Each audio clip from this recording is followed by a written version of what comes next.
It was a slow start to the year, but eventually the game started coming out.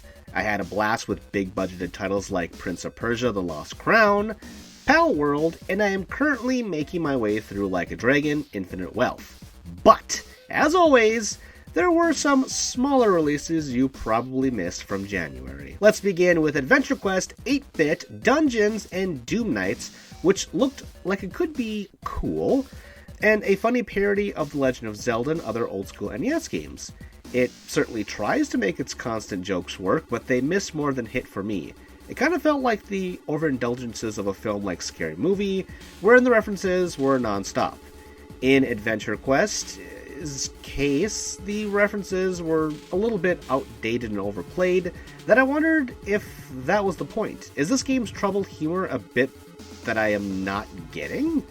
Well, that's a hard theory to swallow because, besides the jokes, the gameplay is just as bad. Your character is awkward and clunky, making it hard to hit enemies, and making it easy for you to die again, and again. It's, well, I'll say a little uninspired. I will say, though, that the graphics are good at representing the NES's style, and the music, while repetitive in some places, is quite catchy. I get what they were going for with this game, but it just wasn't for me. Next, Grime is an easy step up in terms of quality, which was released last year, but it is now on the Switch, or at least that's the version that I played. It's a Souls-like Metroidvania wherein you play a sentient orb that builds up its rock-possessed body through leveling up. It's an interesting way to explain gaining souls and the like, but the coolest bit about the gameplay is its countering system. Certain counter enemies will give you an ability in a skill tree, like gaining more defense. It's like Mega Man taking powers from his enemies, but in a more RPG manner. It's a small gimmick, but one I appreciated. Now, I don't have to tell you this is a hard game because, again, I said Souls-like earlier, and the name Grime should be a dead giveaway. Not everyone will appreciate the challenge, but my only real complaint is that it doesn't run perfectly on Switch, with some stutters in the frame rate here and there, along with some loading issues. Otherwise, it's a grand old, grim, grimy time.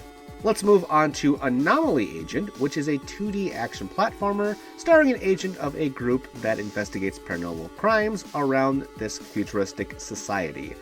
Pretty self-explanatory, right? You'll go through a series of missions, get new abilities, money to buy upgrades, like to make your weapons do more damage, etc. There are some dialogue choices too, but they don't amount to much. They're more there for comedic effect. I found the idea solid, the visuals cool, and the gameplay was decent enough between dodges, counters, weapons, and the basic brawling, but none of the gameplay elements felt, let's say, extraordinary. It is a good diversion from Prince of Persia, which fans of that game should check out Anomaly Agent, but it's not going to wow you. Finally, Rin the Last Child is also a Metroidvania, but it is much easier than Grime. Like Grime, there's also not much of a setup beyond a ghostly sister appearing occasionally to tell you to find brethren to stop them. The art style feels like it was inspired by another huge Metroidvania series, Ori, which isn't a bad thing, although it is less polished visually.